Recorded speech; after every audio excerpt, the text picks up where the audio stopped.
the lawsuit is for unlawfully restricting his right, and I want to get it's Faison Brandon, right? Or Faison Brandon, who's from Greensboro Dudley High School, who is committed to Tennessee, is a good quarterback, one of the best players in the state. The lawsuit is for unlawfully restricting his right to freely use his NIL, which he and he alone owns. I'm reading the quote from your article, thereby jeopardizing his ability to capitalize on life-changing opportunities currently available to him and provide himself and his family with financial security. The second part of that, let's just leave aside. Let's just start with the nuts and bolts of suing the state, the Department of Education in this case. Where do we stand? Is that the proper entity with which to file the lawsuit? It is. So real quick backstory here for people who may not be following this day to day. In May of 2023, the NCHSAA passed a rule that would have allowed high school athletes to begin profiting off their name, image, and likeness beginning in July of 2023. The state legislature passed a bill that took the NCHSAA's right away to make those rules and many other rules. And gave it to the State Board of Education. The State Board of Education put a hold on that rule. It did not go into effect last summer. And this past June passed a temporary rule that completely bans NIL for public school athletes in North Carolina. Meanwhile, many of the private school athletes are able to benefit off their NIL because the independent league, which is where most of the private schools play, passed an NIL policy. So there's this big controversy over public versus private now. Private schools have the ability to do something that public schools do not. And the State Board of Education is the entity that basically said no to the public school athletes having the ability to profit off of their name, image, and likeness. So what the lawsuit is saying is, put all of the, whether NIL, people think NIL is good or not, put all that to the side. What they are saying is the law that was passed by the state legislature says that the State Board of Education, this is not a direct quote, this is me summarizing, that the State Board of Education should pass guidelines that allow athletes in North Carolina to, quote, use. They use the word use, their name, image, and likeness.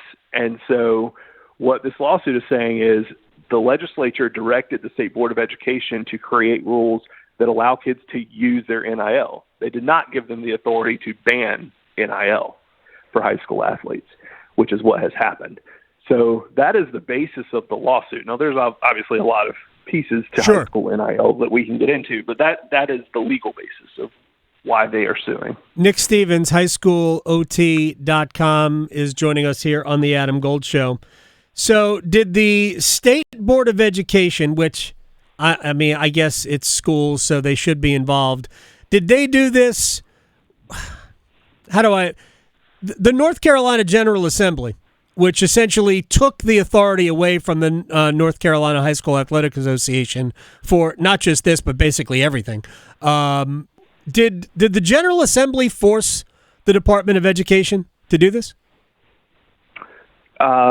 So we have heard from Brian Murphy at WRL talked to one of the senators, Vicky Sawyer, who was one of the leaders in all the various legislation that was passed over the last few years around high school sports.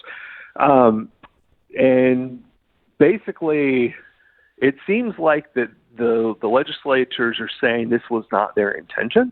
Right. That they did not intend for the State Board of Education to ban NIL. Now, I have not talked to any of the state legislators, so I can't say firsthand. You can read the quote from Senator Sawyer in Brian's article on WRL.com.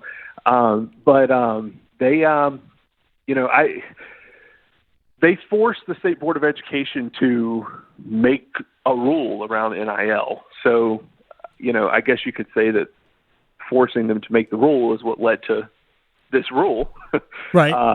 to ban NIL. Now, whether or not that's what the legislators intended, I think is open for debate. Did the State Board of Education? I don't know. I don't know the makeup of it, but did they realize that they were putting the public schools at a disadvantage? Were they unaware that the private schools allowed NIL? If they were unaware when they passed this in June, they are no longer unaware. The NCHSAA made a presentation to the State Board of Education earlier this month about NIL. The State Board has another meeting I believe it's next week. It's next week, I believe. Anyway, they have a meeting coming up where this could perhaps become the topic again of conversation. The rule that they passed in June was a temporary rule. Right. So they do have to pass another rule that will become a permanent rule. And just reading between the lines from that presentation and some of the questions that the board members were asking the NCHSAA, it does seem like they realize they're going to have to do something to allow NIL in high school. I mean, most states in the country allow high school NIL, right? Right. We are in the minority. And I think I'm going to back up just a minute. I think it's important for people who are not, in this day-to-day to understand what you know about NIL in college is completely and totally different from what NIL is and will be in high school sports. There are many more guidelines, many more rules, much more structure around NIL in high school. It is not pay to play. You are not going to have a situation where kids are paid to be on teams. You're not going to have situations where you have kids or schools saying, hey, every football player makes $1,000 at our school. There are no collectives allowed in high school NIL. It's just totally different. It is literally the kid and their family using their name, image, and likeness to do things like sponsors of businesses, right? Posting things on social media, making appearances to sign autographs, or speaking at a youth camp, or stuff like that. Kids selling merch with their own name on it, or their something about them on it. They're not allowed to use the school logo, the school name, the NCHSAA, anything like that. They cannot use in NIL activities. So it's just totally different than what people are used to.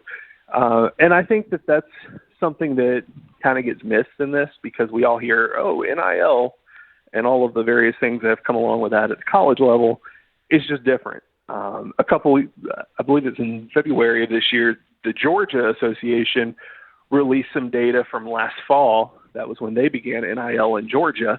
They have more than double the number of high school athletes in Georgia that we have in North Carolina. They have well over 400,000. We have about 200,000. Mm-hmm. They had 44 kids sign NIL deals. 44. Yeah, and we're not talking about – that's why I wanted to separate the first part of that, the first quote.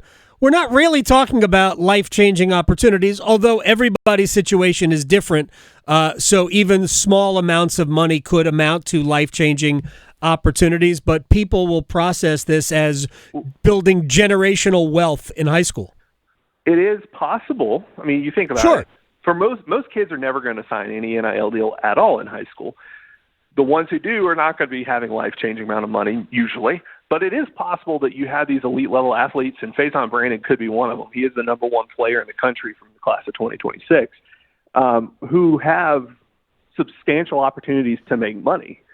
In fact, in the lawsuit, it says that there is a trading card company that wants to pay him a substantial amount of money. It doesn't say how much, to autograph memorabilia before he graduates high school.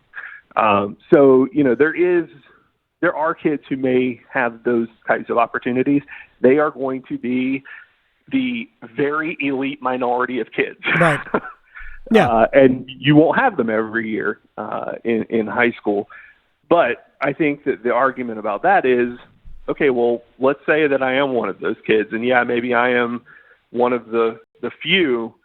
Should the State Board of Education, the state government, be able to tell me that I, as a citizen of this country, cannot use my name or my image or my reputation or the brand that I've built for myself to make money? And I think that you're going to probably have some legal issues with that. I think so.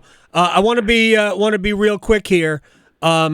and this is an editorial comment that I am making, it does seem like the State Board of Education can't have their heads buried in the sand. They must be aware of this at some level, is almost acting as though they don't want these players in public schools, like they would almost rather them be in private schools. I would be curious as to know what their personal thoughts are on public education.